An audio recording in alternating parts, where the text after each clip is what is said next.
afternoon, ladies and gentlemen. Welcome to another exciting Propagandacast with me, your host, Imperial Dane, a master of propaganda, Heroes Reich, defender of the fatherland. We're off. Here's an exciting 1v1 on Fame will approach again. And again, it's going to be Oberkommando West versus Soviets. Yes, indeed, I'm not entirely sure how I did it, but I found two interesting Oberkommando West matches in a row. Madness. Or the alignment of the stars, or some kind of insidious plot against me. Anyways, we got Sterling Archer here fighting for the Soviet Union for the glory of Comrade Stalin. 4th Guards Tank Corps, tasked with clearing out this area, helped here by the 4th SS Panzergrenadier Division Polizei. We've got Shock Rifle Guard Motor Terror Tactics here versus Luftwaffe, Scavenge and Special Operations. We got a truck moving up here, Volksgrenadiers there. Achtung! We get contrast there, plenty for Sterling Archer. And the thing about the Guards formation was, in theory it of course was more of an elite unit I suppose, but the thing is, it was mostly just sort of a title given to a unit that had performed well. Basically, some division or corps fought really well, it was formed up to a Guards unit. It could mean it might get better equipment, or at least better sort of access to equipment in terms of replacements, but in reality, that wasn't always the case, and certainly again there'll be sources that says one thing, sources that say another thing. I mean, generally, I wouldn't be surprised if if it did mean in terms of replacements they got sort of a higher priority, which generally is one of the things you could generally always count on an elite unit getting. But beyond that, it seems a lot less clear. But still, little fun fact there, little fun fact in terms of organisation and the likes, which is always one thing I find very fascinating. We got some sandbags going up here for Sterling Archer, well done. Some players like to ignore. Right here, I think Sterling Archer here versus Kim Hero could have laid down some barbed wire here for some denied cover to the fascists. Looks like we got a southern focus here from Kim Hero, Volksgrenadier. Student here hunting down the contract, a truck right there, rushing into the door. Quickly! Dimitri, kick in the door! We are inside shit, there's only one window on each side. This is not good. Additional forces there arriving for Kim Hero. I think I'll just call him Karl, because that sounds a bit cooler than Kim Hero, and a bit more German. And we've got the Volksgrenadiers there. Bit of shooting here, folding up the building. Jürgen suffers a loss. Student here continue to fight there. Not really in good engagement. I'm this close with only one window up. This is a pretty poor fight for Sterling Archer. Not exactly sterling work. Engineers here, truck basically drawing up fire. We got the forces arriving. Carnot case in hand and they're going up with engineers. Fighting continues here. No upgrades here for Sterling Archer yet. Karl's Volksgrenadier here fighting versus the conscripts. We got more Volksgrenadiers there on the way for Karl. Achtung! Move vorwärts! Schnell! Shoot the Russen! Could here do with some forces to actually flank the conscripts here. Maybe some steel pioneers bring down here, up here, and then sort of shooting from here. Maybe advancing up there could work out pretty well. Right here, shootout seems a bit less clearer as to who's going to be the winner there. Nothing going on with the truck, which seems to have been covered either in blood or jam. Possibly both. Steel players killing the center victory point again. He should try and sort of flank up. I mean, the faster he can do that, he can faster clear out those conscripts on to other purposes. Or he could lay down some wire around here. That could also work out. Conscripts sort their taking from the north. Conscripts moving here. Got forces moving up as well. Catching them right here. Looks like neither's really paying attention up here, but there you go. Conscripts up. Sergeant, I think there are fascists behind us. Ignore them. Focus on your socialist work. Like a proper socialist. Oh, never mind, maybe you should shoot them, but already here too late. We got an M301 there, so that means a special rifle coming up here rather rapidly for Sterling Archer. No sign of a doctrine. He's got a few options there, of course. Falls into the building again. Not the best building for infantry. Not the best building for infantry. It's more a machine gun building. And in this regard, considering the facing, it's rather best sort of, dealing towards east and advances towards the west. And there's a distinct lack of windows, in fact. Getting the fuel point there, though. In that way, he's keeping some good control there. Mechanized regiment headquarters up here for Karl. A quick flak half-track could do good for him. And, of course, for his men. Specifically. There we go, the M3A1. Light scout car advances. There you go, burning wet, the mechanized regiment headquarters, got full scout student pioneer moving forwards. We could get a Panzer here to try and help deal with the M3A1. A few shots there fired. Flak half-track available here, and there we go, getting it in service of Deutschland.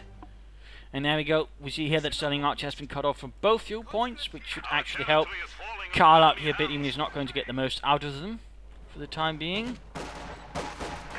Which is always good for him, less good of course here for Sterling Archer. Of course, you can get both fuel points connected, and that's definitely going to be a good move for him.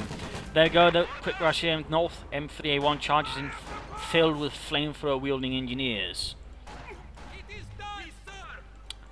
You know, Boris, is it actually safe to shoot a flamethrower out of a moving vehicle? I don't know.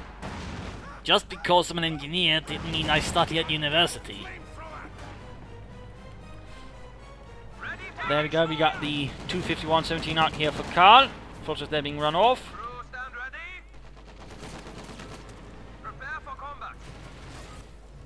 Reconnecting here. Slowly setting up here with the 2 cm flak cannon. There you go, forcing up here. Bits around on all sides, the console though not necessarily down here in the best condition. If the flak half-track are down here, of course, that might turn things further around here for Karl. And so 4th SS. Bottom there being secured. Conscripts rushing away. And there we go, setting up. Conscript at the far edge. Volks spotting for them inside the building, and there we go. Conscript getting suppressed. Not really seriously harmed or even killed. There we go, though. Yuri, Dimitri, and Vasily fall rapidly. And now we got a good position here, at least initially for Karl, although we see the fuel point there being lost. Of course, the question is, what will he opt for next here from the resources made available here from Sarai? Will there be more vehicles here? Will he take up? What will he do? And we've got here a response from Sterling Archer. We are seeing guards smoked, and we're seeing guards arriving here arriving. He could equip them with some DP light machine guns. Heavy mortar calls also then come into play. And of course you could also consider a sniper or maybe some Strafniki. Rushing about here a bit riskily, moving about your flak half-track like that on your own. It does rather require opponents to be either a bit careless. And so in this case, there's one thing that is working for at the moment, which is for Karl, that is the fact his opponent has not researched anti-tank grenades, which does allow him to move about more freely, but otherwise I would rate this as being rather risky. It could easily result in the flak half-track being knocked out in pretty short order. But otherwise he's maintaining decent map control here. Looks like we got Sterling Archer getting ready for contact. Ooh, contact getting fired at for some positions. The lone ornaments here proving to be of less of a stalwart defense in the longer term here, as the flak half-tracks and Foxers there pour in every shot they can.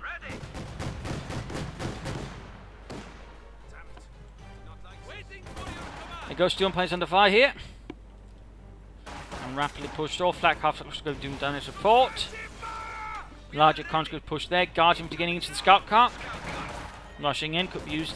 It's going to be a tricky sort of to get the flak half-track, but I suppose you could do it with the scout car, particularly the conscript then sort of occupy it. And there we go, we got anti-tank grenades, that's good, of course, that's also something that Karl needs to be careful of. There we go, getting off some good damage, 7 kills so far. Nothing in so far, in fact we are seeing here that Karl is securing a large amount of territory. The flak half-track with its mobile suppressor, of course, large amount of firepower is helping him. Probably needs to get away though, and he needs to sort of shift the flak half-track a bit away so it's not so easy to creep up on. We got the scout car there rushing in. There we go, pulling a bit further back. He can still cover here the fuel point, which is good. We got a Kenref here, but we got no still sign of a doctrine, no further advancement here. And there we go, Country's just getting slaughtered. Another unit follows in, ordered in by the commander, and just getting pinned down like the previous one, getting slaughtered. Guardsmen taking up positions in the building. Home here to deal with things. Ooh. With the wall there broken off, more men can shoot in. That's a feature I haven't seen in some time, but it does exist. Basically, if parts of the wall get broken up, more men can occasionally shoot through. Which does allow more guardsmen to actually fire on the flak half-track, but still not a good position. They go for something. A quick steel handgun archer. Leave several of the men either dead or deafened. Well, the half-track pulled back for repairs. Still nothing from the supply truck there. No sign of where he could go. Might aim for Schwer Punch headquarters. Further engagement here. Trying to best to get the fuel point. It does succeed, but a Wehrmacht counter-attack will rapidly push him off the point here. More troops rushing in. Scout car here holding back, not really doing much. No further sign of tech up here for the time being for Sterling Archer.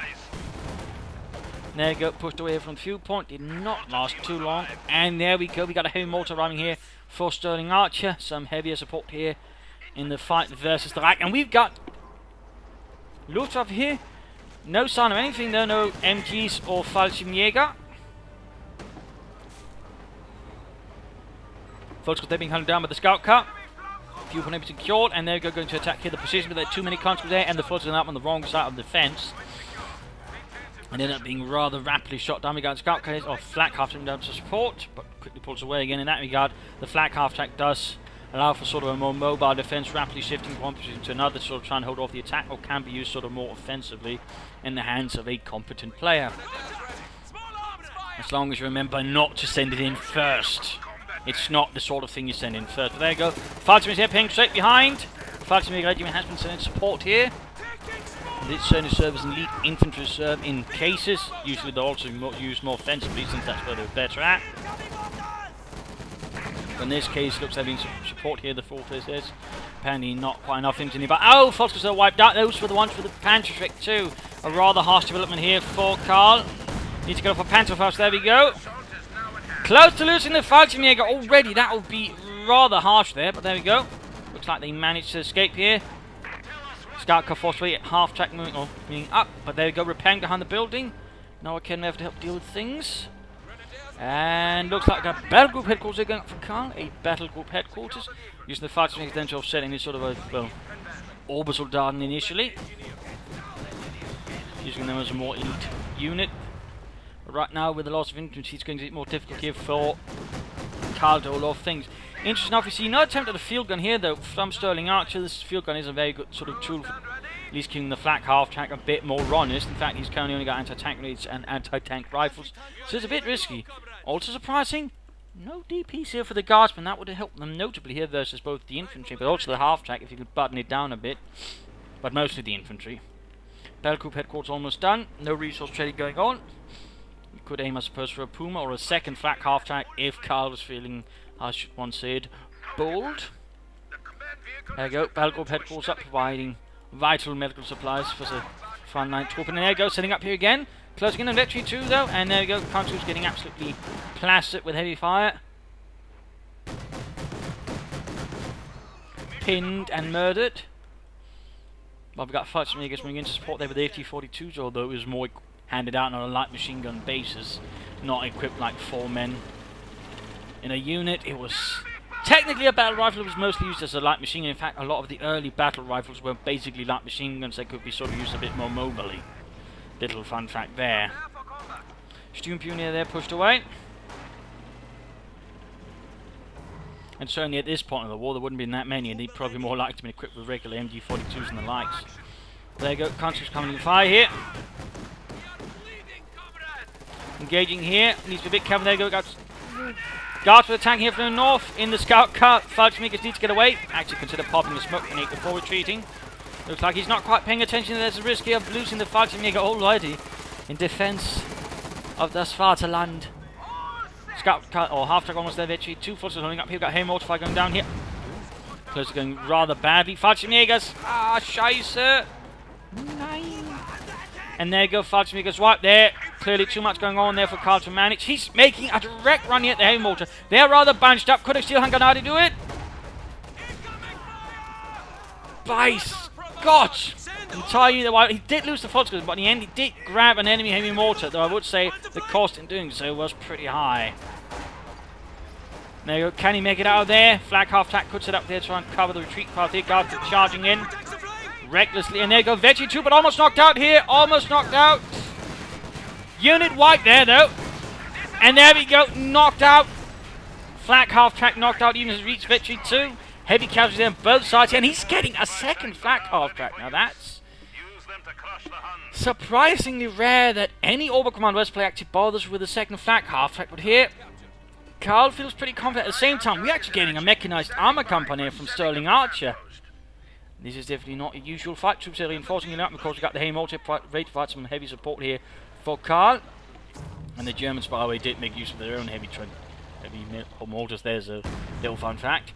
Conscripts guards empty moving ahead. Still no DPs. I'm surprised at the no DPs there, particularly how much munitions there. And there's, in that regard, also, well, distinct lack of mines and demo charges from Sterling Archer. Student there reaching victory too. Not again the best building here for infantry. Surprisingly, in a little deep surprising move for anyone who goes to Luftwaffe, I've yet to see a single MG-34, which is surprisingly rare. In fact, they didn't go for Fallschirmjäger, since most people tend to be rather reverse. Go for MG-34s, never use Fallschirmjäger. Well, for that matter, most of the doctrine. We've got the second flag after arriving, probably much to the surprise here of Sterling Archer. Quick anti-tank grenade there, locked away, but this game looks like he didn't manage to go away.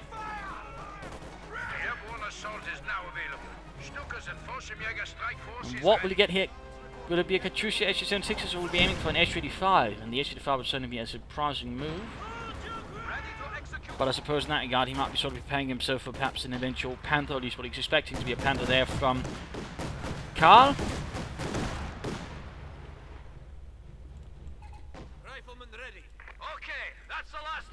There you go, another Fallschirmjäger arrives, this case though from a slightly safer position.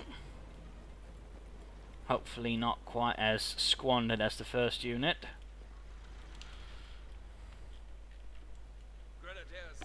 No sign though otherwise of the doctor. I mean, again, he could have his Storm Pioneers lay down tank traps, trenches, even a flanking placement in the right position I think could do a bit for him. Demo charge down there finally. Got the heavy mortar flying down as well. Guardsman quick to abandon, use they get hit veteran free Fallschirmjägers attacking. Quick grenade here and quick to retreat their field, though without infantry support, of course. That well, was a pretty risky position there, and we got time here for the mid-cam analysis. Current situation is here between Sterling Archer and Karl. Here, Karl is falling a bit back. He's still maintaining a decent position. He's certainly also got a decent sort of force composition in some regards. Though, of course, Sterling Archer's keeping up the pressure and keeping momentum. It's now in the SU-85, which certainly will make it more difficult here for the flak half-track to do anything. It could certainly also be used to maybe attack some of the regiment buildings here, and of course any further armour that could come out here from Karl could certainly find themselves a bit more easily countered. Infantry-wise, again, things are a bit more tricky. He's still got the advantage there, actually, but, you know, he might need something extra. More guardsmen could work. Just upgrading his already existing guardsmen DPs would help them greatly. Strafnigi could work as well. I mean, that guy, he's got a few options. He could also consider actually getting up some fuel caches. I mean, he's playing guards motor, and maybe that way, trying to then to rush some T-35 to then sort of support the SU-5 could also be a decent move there for Sterling Archer. So there's certainly some thoughts there that could be applied. For Karl, I mean, taking up, maybe going for a spare punch at quarters, of course, would be the obvious move. He could go for some Pumas, Stukas, I suppose if he's crazy, he could aim for a Yak Panzer IV. In fact, he might feel himself threatened by the SU-5 to do so. So that, I suppose, is always an option. Otherwise, a few mines, I think, from Karl could also do a bit of good for him and limit his opponent's mobility as well that way. But I also think some tank traps in the right place and maybe some sandbags on barbed wire could do a lot to maybe also form the battlefield a bit more to him. He could also consider setting up an MG-34 in the right place. Perhaps not this building, but somewhere nearby. With a bit of, again, some fortifications sort of make it a bit hard to push off. But let's head back here to the fight. Engineers ending up in a bit of a nasty situation. Victory point wise, we've got a slight lead here to Karl.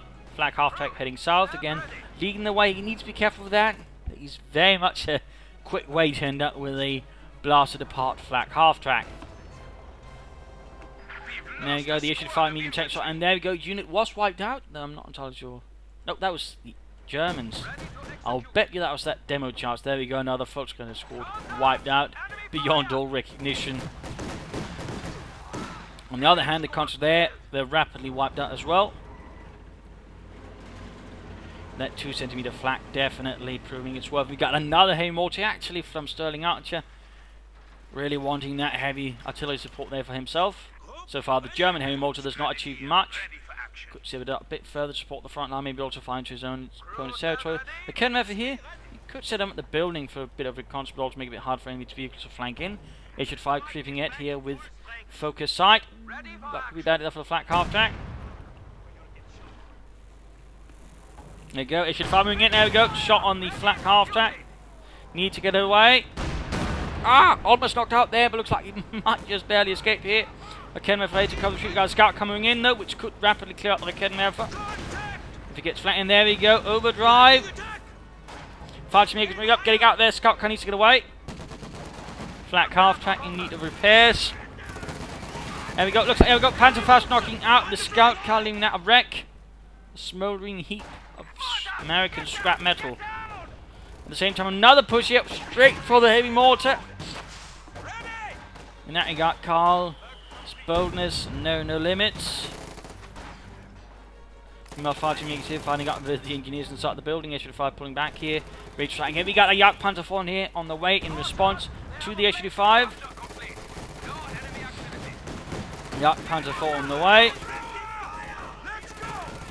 Still not a fan of it, but considering how otherwise the Oberkommandos plays out, even the Jagdpanzer IV at this stage is a welcome sight, which does say something about the state of the Oberkommando West metagame, I would argue. That's not to say I'm going to claim it to be all of a sudden a good unit, but at least it's something else than just a horde of Volkskonvois with Panzerschrecks. Comes to there, getting straighted down here by the flak half track. Veterans are on with that one as well. It should find me in again. Needs to pop smoke. Oh, dangerous. Need to be careful here though, Sterling Archer. You're moving your firing in like a tank. It's not a tank. It needs infantry support. And so needs to support infantry on the attack. Or tanks. In this case, they got lucky there were no Fallschirmjägers. In fact, the Fallschirmjägers were wiped out again. Karl does need to work there with his Fallschirmjägers. He seems to be wasting a lot of them. But there we go. Jagdpanzer IV arriving. Well, so it was actually known the Panzer 470. Of course, VOA, depending on where it was made. Volmark being the one that was sort of originally meant to make it, but there were some problems with production, so Alkit were actually the ones who produced this. Duke were also tasked with making some of them, and they rather made a slightly more clumsy-looking version with a much taller chassis or structure, which also made it a lot bloodier to target. Most of those were actually sort of replacement tanks rather than tank destroyers, so little fun fact there. But pretty much same gun there as the Panther. 80mm of sloped armor. On the other hand, the side and rear armor was extremely thin. SU-5 there coming on from the Jagdpanzer. Looks like he's trying to knock him the neck in our regiment headquarters there, but seems to be ignoring the Jagdpanzer. He needs to get away. Jagdpanzer misses. And SU-5 there rapidly escapes the wrath of the Jagdpanzer for the time being. Here again, field guns would be a good choice, maybe another SU-5. No fuel caches, by the way, here for Sterling Artifacts going with manpower. Another unit lost here for Karl. He needs to be careful with his infantry. He's actually taking some pretty heavy losses there. Flak half taking up support though. Also maintaining good map control despite everything else. Still not great for the Guardsmen by the looks of it. Got Panzer rolling ahead. While the flak half there pummels away at their conscripts. We got both heavy mortars firing away at each other.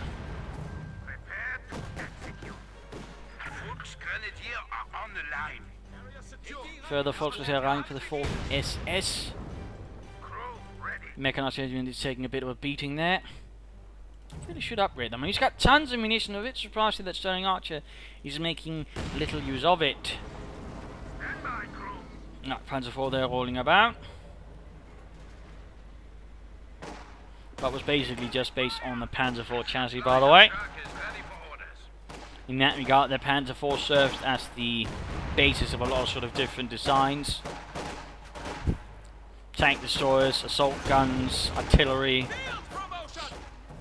anti-aircraft tanks, you name it.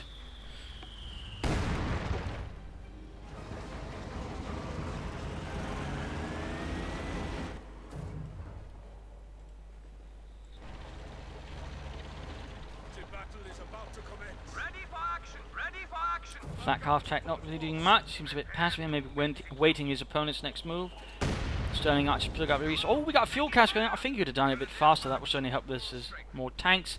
He also needs to do a bit more around the fuel points there, which is at the moment only really to the advantage of Karl, and certainly help building up for more. He could right now, for example, consider getting a Puma. That might work well there with the... No. Looks like we got a Schwerpanzer quarters rather close to the front line, finding a bit of a base of fire here. Sultan still no further sign of really of his doctoral usage, but a few Fallschirmjägers, but nothing beyond that. The enemy is reduced to 300 points. Less than 300 points here for Sterling Archer, as we see another move here. Jagdpanzer flak, half-track, Volksgunners, and another Fallschirmjäger unit. The third one this battle. Country blue running hit, but might run straight into it. Nope, public smoke, but still. Not quite fast enough there. Almost victory to the Supers moving in here. Fallschirmjäger is falling here from the water mill. H-35 holding back. Panzer quarters almost done there. Forces almost getting wiped out. Not a lot of kills to find either heavy mortar. And finally upgrade the guardsman. That took him bloody long enough. We got more fuel cache going up. Again, a part of me would say that could have happened a bit faster and probably would have helped him more swiftly towards the T-3045s.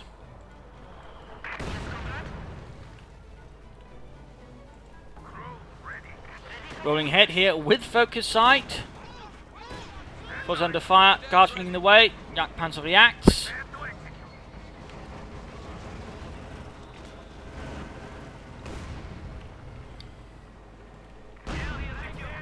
There we go, opening up the Schwerpanzer quarters, making good use of the H-35 there. But needs to be careful, there we go. Jagdpanzer opening up in the Jagdpanzer. The H-35 coming under fire from the Jagdpanzer either way.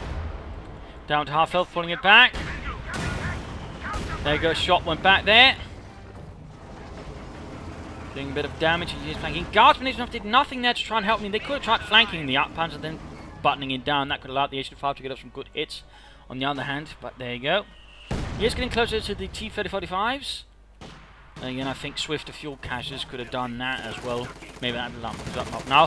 Fallschirmjäger straight into the flamethrowers. The veteran 3 units, not the best idea, not the best. Executed assault there by Karl. Constantly holding up in the open. Flak half-track could try and set up there to deal with them. Schwerpanzer quarters remain their fortification in service of Deutschland. While the Jagdpanzer pulled back there for repairs. Which, by the way, was known as Guderian Stock due to the fact there's a slight sort of fun fact when you apply a too big gun to a tank struggle any vehicle, it sort of tips things forward. That was actually a problem there for the Jagdpanzer. It could sort of risk tipping into the ground, catching dirt into it, which had its own unique problems. It was, by the way, a flaw that also happened to the SU-100, which was basically a bit like the Jagdpanzer 4, a tank struggle with a bit too big of a gun. In that regard, the H-35 and the Jagdpanzer 4 sort of reflect each other reasonably nicely. Little fun fact there. Comes under fire from the Schwerpanzer quarters, flak half-track joining, so that's 2 flak guns. H-35, he's a bit too aligned here, I feel, on focus. There we go. It could be too late though. Jagdpanzer charging, but he hasn't even been repaired. Needs to get away. Need to get away. Jagdpanzer charges in, going in for the kill, and there you go, H-35 knocked out straight through the front. Guardsmen are flanking up, several good hits there, but still, too late, too late. Heavy mortar fire going in the Guardsmen as well, forcing them out, dropping a PTRS, or was it the PTRD either way. Closing in, they'll be able to call installing a bit of manpower there.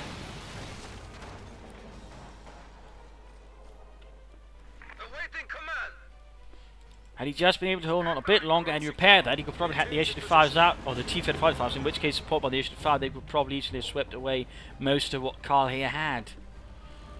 Because now, with that one, of course, he's not really got a lot to quickly rush out anything. The best he could do to support the Jagdpanzer 4 versus arm besides a few Raketenwerfers and Panzerwerk would be a Puma. Comes there, taking a nasty hit.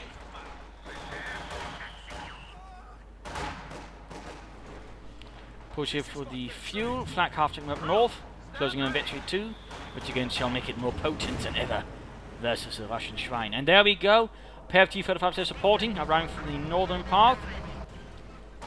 All set, under attack. Heavy mortar fire again, Jagdpanzer moving up, another Fallschirmjäger unit up to 2 here. Looks like Karl here is adding in a lot more. Flak half needs to be careful, T-35 moving from the north, Fallschirmjägers need to fall back. Floating a lot of munitions here as well. You could use Valiant Assault, you could try and call in a airborne assault somewhere.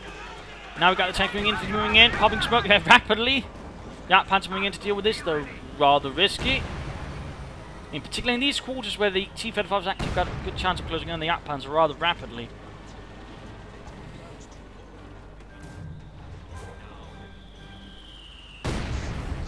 Heavy fire going there. Veteran 2 now actually on the German mortar. All of a sudden 17 kills, and that's definitely not bad. But there you go, Yak Panzer again.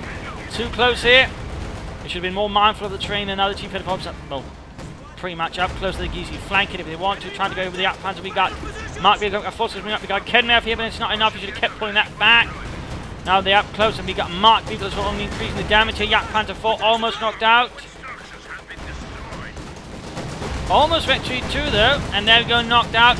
One T-35 here could get knocked out, but there we go, the Yak Panzer is cooked up, on fire. The munition storage burning horribly, leaving no survivors inside the tank destroyer. Overall though, we are seeing here Karl still maintaining his eyes before, so we've got a strike going in here from the Luftwaffe. Troops are moving in here. Going here for the heavy mortar. Cleared out here by a quick strike there. Fallschirmjäger's popping in. More forces moving up. So he's up to 3 Fallschirmjäger units here. Grabbing another heavy mortar here. Rather some large balls there, but looks like the tanks will be clearing up quickly. There you go, the heavy mortar was wrecked, so Sterling Archer can't get that back. And there are more strafes here. Tanks in a poor condition. Overall, Karl has got a lot of the map. He could actually call in another Yak Panzer, or he could wait for a Panther now. And you could easily go down for, I think, for a lot of mines to basically slow down any armor advance. Plus, we've got the heavy mortar here. Precision strike! Ooh, cheeky, straight into the enemy base. Very bold, very bold. Headed a bit fast, so it could probably work. Airborne assault is now available. Stukas and Fallschirmjäger are ready. All in with the Panzerschrein. Squad, gather around him. And there we go, Sterling Archer surrenders, realising he might have suffered a bit too much here. And overall, interestingly played from both, also well played. There are some problems with the Kim Heroes, or Karl's infantry, usage. He had a tendency of putting about too far there and not quite paying attention. Losing in particular several Fallschirmjäger squads on it, not good. There was also that brief moment he wasn't quite paying attention to the ring, which really resulted in that Yak Panzer being swiftly dead up. But good use of the flak half tanks, good use. Nice to see that. Also nice to see just something else rather than just mindless infantry spam. Always gets a thumbs up from me. I would like to see actually an MD-34, maybe some heavy fortification again. Tank chaps on trenches I think could have done quite a bit for me. Could also made it a bit safer here for the Yak Panzer to operate. At least some of the more hazardous paths had been sort of screened off. But otherwise, it's nice to see airborne assault. That's one actually been ages since we've seen. Sterling Archer could have had those DPs up much sooner. Could have made much better munitions. I have no idea why I floated that much. Easily could have made much better use of it. But it's nice to see the H-85. He was just a bit not too strong in it. Too much focus, quite not repairing it enough. Had he been able to keep it around while the T-35 was in the round again, he'd been much stronger. He probably could have won this. And the fuel casters were much too late. But overall, interesting play there from as well. Not just the usual standard stuff. I mean, it could have worked, but again, there were some flaws there in his play, which rather allowed Karl to sort of see it off, though it was pretty damn close. So there you go. I hope you enjoyed this match. I hope you learned something from it. I hope it gave you some ideas for your own matches. If you did want to subscribe, tell your friends, share it with everyone. If not, send a replay or some feedback in the comment section. This is Imperial Dating. Cheers, and thank you all for